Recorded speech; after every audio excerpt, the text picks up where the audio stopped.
The most fascinating thing about a story is the journey. Prime example, a young woman goes from weighing 135 kg to weighing 69 kg. Today we're at the home of Oyinkan Oladitan and we're going to be finding out more about her story. In her words, the day my life changed. So thanks for having us. You know, it's a pleasure to be here. Pleasure to have you. Great. I mean, it's very interesting because, you know, I've known you for quite a while and I've been able to see the transition. I mean, you weighed 137 kg, now you're weighing about 69 kg. Mm-hmm. I mean, before we explore further into your story and find out how you reached such a level, we're just going to go back a couple of years and, you know, dig deep and find out how your life was before it is now. Well, I've always been on the plus side. I was a larger kid, chubbier kid, so, you know, I didn't have anything else to relate to in terms of, so I was a happy child. I was comfortable with my excess weight. At various different points of my life, I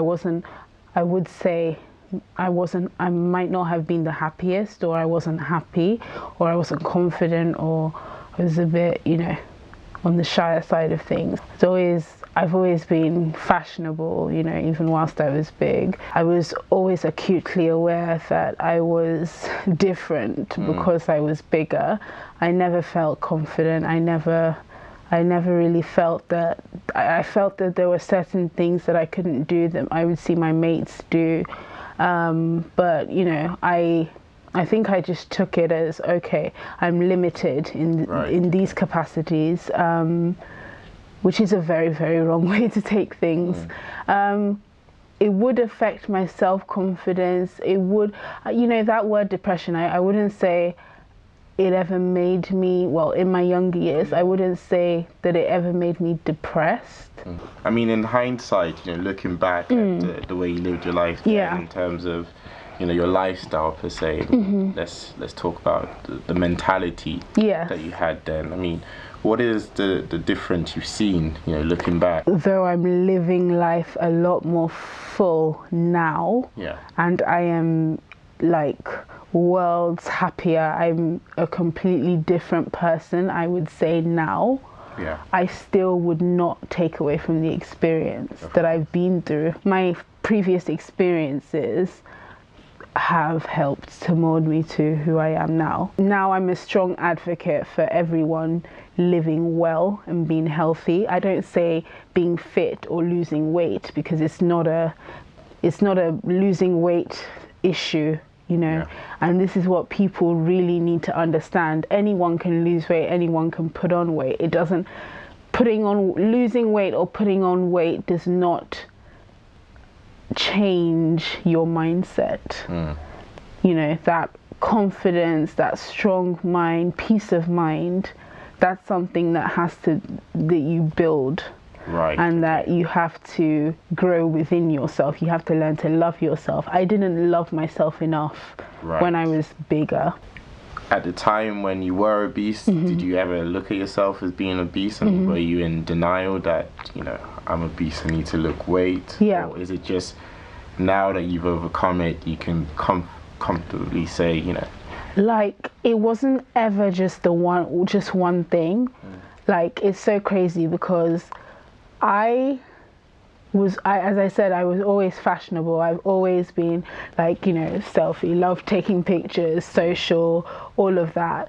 I mastered the art of making myself look smaller than I was in pictures when I would take pictures, or pose in certain angles to make myself look good to myself in the camera. You know, I would like spend hundreds of pounds shopping, just doing different things to make myself look good. And, you know, buying lots of clothes and whatever to just fill that void and present myself in the best way I could, being obese. You know, it was still important to me to present myself well. The problem would then be if I would see a picture in a different angle, or a picture that someone else has taken of me. You know that thing on Facebook where like Facebook tagged? Yeah. So I like, you know, the pictures people would tag of me. I don't know what it's called, but I would make it private. Yeah, I would hide it because I would see these photos and I'm like, oh my God, that is so disgusting. Like you look so disgusting. But just like, instead of use that as a, hey, do something about this, you look so disgusting, I'd be like, oh, no, you know, I'd remove that from my mind, block it, you know, that's not me. I can present myself looking differently. Yeah. That, you know, So present. clever. Yeah, I got clever about the being big, you know, and ignoring it, you know, because I felt that there was nothing I could do about it. I had done Weight Watchers, Lighter Life. You think of every single type of diet my mom had put me on. I had gotten, you know, different types of crash diets, like tough love, soft love. I succumbed to there's some people that are just always going to be fat. You're just going to be one of those people, you know, you're just going to need to find people that accept you like that. And find people that love you like that. That was my mentality, but I wouldn't put my mentality into practice because I was always searching for that acceptance. I mean, were there ever cases where, you know, after taking all the pictures, portraying yourself in a certain way, then going out and seeing, you know, friends and of course, functions, was there ever like constant rejection, like sometimes subconscious, sometimes, you know, friends would make comments or, you know, say things that they probably shouldn't say, but they don't know that what they've said has offended you. Or, you know, you bring the wrong type of people into your life, you know, the wrong type of relationships, you know, people will play on your weaknesses and, you know, use that as, you know, a tool to break your spirit, things like that. I was very emotional and very sensitive to, you know, what people said, how people said things to me. It affected me because life hasn't been an easy road for me. I've made a lot of mistakes, and that fear of rejection, fear of failure, fear of just, you know, it has sidetracked me a couple of times through my life. All of that led to a specific time in your life, which you reference as, I remember going through your Instagram picture, it was you called it the day that changed your life. Yes. And that's when, you know, you were in hospital. So, yes. So, also being obese, which came with its problems, health problems, I also suffered from extreme like ulcer and gastroenteritis. So I had a specialist who kept telling me, you know, you need to see to your condition, you need to lose weight. But yeah, you know, I'll do it, I'll get it done. I actually wanted to do surgery to fix, I had been telling my mom, you know, I'm going to do bariatric surgery, I'm going to, then I wanted to do a gastric bypass. Because I thought, you know, I've tried everything I could possibly do, but I just can't do it on my own. And then what was supposed to be a simple procedure, because I had a kink on the top of I had so much acid build up in my stomach that it had caused massive like perforations in my stomach lining. Oh wow. Yes, but it was supposed to be a simple procedure. Simple procedure, you know, it was elective. Well, kind of not elective, because eventually what would have happened is my stomach would have completely disintegrated and stomach acids would have flown out into my, that's what would have happened if I didn't fix it. But yeah, what was supposed to be a simple surgery ended up not being simple at all. Turns out, like, because of my weight and because of the acid build up in my stomach, I had a kink in my esophagus, which then had to be reconstructed. I was in hospital for nearly a month, which I was only supposed to be in hospital for 3 days. Just 3 days? Yes. 3 days to a month? I mean, 3 how days. do you prepare for something? You don't. You don't. It's one of the, I would say, it was one of the hardest things for me, because also we elected to do this privately, so private healthcare instead of through the NHS, which meant my parents were paying nightly for private board in a private hospital. And like, you know, I'm lucky that I have parents that, you know, are able to give me the best, but it was tough, you know, the financial complications, the health complications. I had literally, you know, my doctor who I had put, he's amazing, by the way, my doctor, we're still in great contact now. He's like the most wonderful man, but you put all your faith in doctors, and, you know, when he cut me open, what he expected to see was not what he then met. So he had to then bring in all these specialists and all these second opinions, and there's my parents like, what? Why are we needing second opinions? Like, this is supposed to be have been a simple thing. Yeah. And then there was a particular night in my stay, whilst on my stay, that I had, I think you have the picture where I had, like, you know, the tubes through me. Yeah. Those were aspirating my stomach contents, because I couldn't do that on my own. Right. So was that into the procedure? That was like 2 weeks up. No, sorry, that was 8 days after the procedure. So it seemed to be getting worse as time was going on. Yes.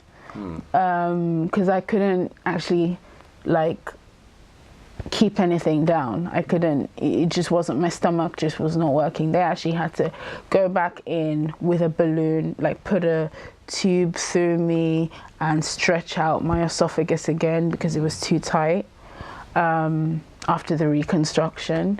So I mean, that was the time where you mentioned, you know, that you were afraid to close your eyes. Literally, because there was one night, you know, my oxygen levels were so low.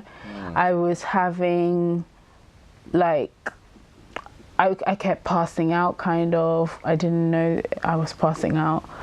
And I was scared. You know, the nurse was in the room. They had to keep monitoring me. And then I was just so scared. And at that time, I remember in the middle of the night, waking up, I was so scared. Like, I knew I really, like, at the time, I was, 24 years old. I don't want to die. Is that what was I don't want to die. And then on the other side of that, I looked at my mom, who was sleeping in an armchair, kind of like yours. And bear in mind, I was in hospital for 3+ weeks. My mom slept on that armchair every single night. Wow. She went home just to change clothes. Wow. And, you know, like, for me, even before then, I'd put my parents through quite a bit. Just being a troublesome teenager. I'd put my parents through quite a bit. But, like, how much do they really have to? Like, they have 2 other kids. Yeah. I was looking at my mom, thinking to myself, like, what else is this woman gonna have to do for you? Like, it's your life, it's not hers. Why is she sleeping on a hard chair? It wasn't even as comfy as this. It was, when I tell you, it was the most awful chair. She slept on that every single night because she wouldn't, because she's my mother, you know? And I said to myself, you know, God willing, you make it out of this hospital, something has to change.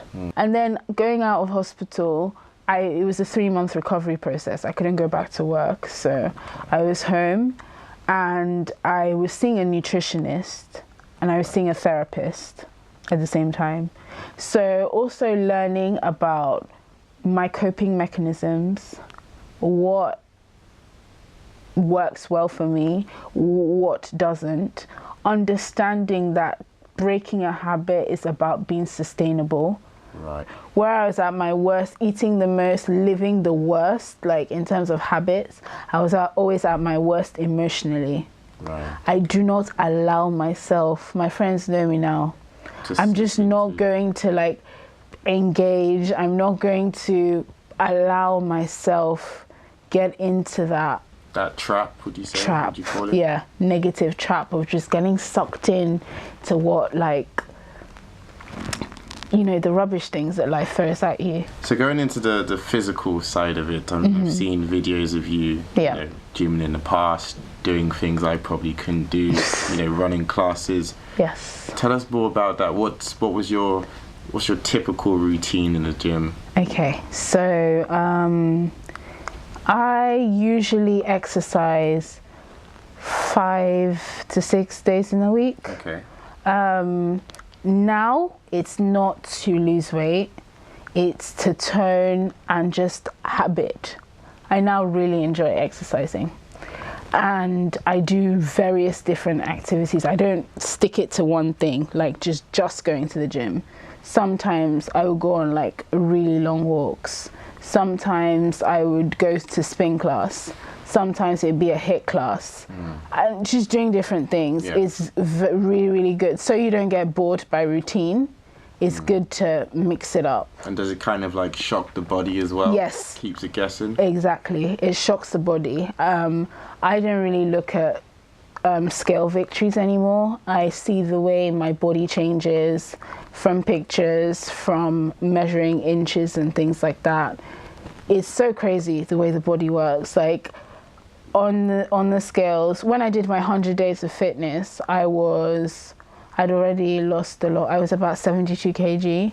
And in the 100 days of fitness, where I have a lot of clients who've lost like 10 kg, 15 kg, I only lost 4 kg. But my inches, like I went down from 27 inches in my waist to 24 and a bit inches in my waist. My body fat percentage has just gone down so like dramatically. Things like that, just seeing the way my body's changed and changing. And you know, with being as big as I used to be, I had extra skin issues, particularly with my arms. So I would take, like every week, I would take a picture in a certain position and just track my progress that way. Just see the tightening, the little changes, and seeing, the mini wins, just seeing the way, you know, my skin is tightening up. Great. All on my own. It takes time, but you know, you can do it. Just understanding how your body works, how your body reacts to these forms of exercises, different forms of exercises, which in my wellness program is what I teach people. And I just, you know, implore on people to just take their fitness seriously. And what it was not necessarily going to the gym every day, doing some form of activity, and then I would give people weekly meal plans, and then just, you know, giving them that open form of contact to be able to contact me, ask for advice on food and things like that. And I chose a winner at the end of the challenge, not based on how much weight she had lost, but how dedicated she was to the challenge. As I said, it's about being sustainable and being accountable. So someone who I saw was daily challenging herself and, you know, really, really working on changing her habits, which was really, really great. So now this year, I teamed up with a friend of mine, Amenze, who runs Black Girl Fit. And we did the 100 days of fitness, which was amazing. So many people joined all around the world. Great. I mean, it seems like, you know, from the time you were in hospital, I mean, you look well now. You've almost lost half of what you used to weigh. Half, actually. Half. And you've created, you know, a system, so to say, that allows other people to learn from you. Yes. I think that's great. Thank you. Yeah. What can we learn from Oyinkan's story? Living right isn't easy. She had to go through many complications to change her life around. But what we found out today is all it really takes is making a decision.